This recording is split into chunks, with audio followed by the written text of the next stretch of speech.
نکله گواه سے مهربانی بمه وای آتشم زن تب و تابم بده در میان شعله ها خوابم بده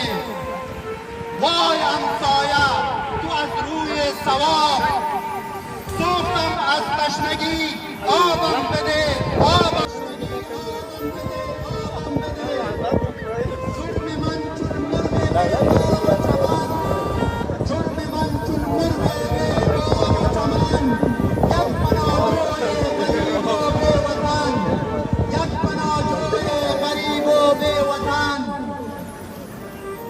من آتش زدن تو نیست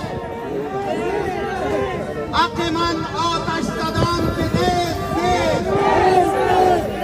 در شرار شورها که نیست تحفه همسایه بر ما همین بود تحفه همسایه بر ما همین بود رسم مهمان نوازیش توهین بود ای همسایه چی شد فرهنگ تو ای همسایه چی شد فرهنگ تو سوختم در آتش نیرنگ تو سوختم در آتش نیرنگ تو حرف مفت و مهربانی میزنی حرف مفت و مهربانی میزنی لافم خون و زبانی میزنی چشم کورت چون مهاجر را ندید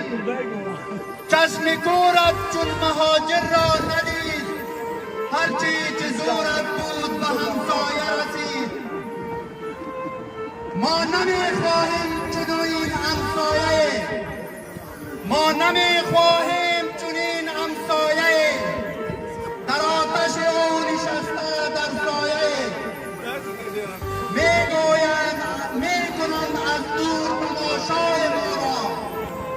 میکنند از دور تماشای ما را تا ببین از آه و ناله ما را سوختم در آتش کمی آبم بده سوختم در آتش کمی آبم بده کمی آبم بده آبم بده آبم بده آبم بده آبم بده من نکوم که تایسی طول رو توجهونه تشکر از آمدن همه‌تان این مسئولیت صرف ما و شما نیست باید همگی در جمهوری ها باید جمع شویم ما و شما باید اتفاق و اتحاد داشته باشیم و باید یک چیز دیگر را بگم اگر سابق نبود اگر سابق جمهور جمع نشده بودیم باید از این بابا جمع شویم باید گفت سرنوشت را باید سرنوشت را باید سرنوشت توسعه سیاست قدر ولدی مننه